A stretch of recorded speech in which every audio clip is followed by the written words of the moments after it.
ఆయన వచ్చి డాడీ నేను మాట్లాడుతూ ఉంటాను, మీరు నాని నాని అంటే నాని ఎంత దొరుకుతురా అని చెప్పేసి. సో అలాగా సెట్స్లో నాని గారితో ఏమన్నా ఒక ఫన్నీ మూమెంట్స్ ఎలా ఉంటారు? నాని గారు అంటేనే చాలా ఫన్నీగా ఉంటారు, బట్ మీరు ఆయనతో యాక్చువల్గా నాని సీరియస్గానే ఉంటాడు, క్యారెక్టర్లో ఉంటాడు. కానీ సంథింగ్ లైక్ మా ఇద్దరికి ఫస్ట్ డే నుంచి ఫాదర్ అండ్ సన్ లాగే ఫీల్ అయ్యాం. సో కెమిస్ట్రీ కానీ కొన్ని అయితే ఆత్రేయ చెప్పిన తర్వాత మేము చేస్తున్నప్పుడు తెలియకుండా ఐ కాంటాక్ట్ దగ్గర నుంచి పర్ఫెక్ట్గా సింక్ అయ్యేది. దానికి మేము ఇద్దరు భలే జెల్ అయ్యాం, ఫాదర్ అండ్ సన్గా ఫీల్ అయ్యాం. నాకు చిన్న చిన్న పింపుల్స్ పడతాయి, దానికి ఎప్పుడు పడుతుంటా పింపుల్స్ ఉన్నాయి.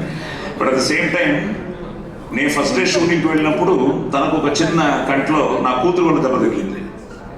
ఆ తర్వాత షూటింగ్లో తన ఎమోషన్లో నేను ఎన్నో ఒక 400 ఫైట్లు చేసి ఉంటాను. నేను ఒక చిన్న తన చేయి తగిలి నా కన్ను ఎర్రబడింది.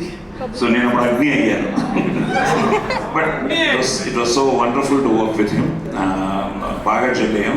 అట్ ద సేమ్ టైం చిన్న చిన్నవి కూడా ఆ స్పాట్లో ఇంప్రూవైజ్ చేసినవి ఉన్నాయి.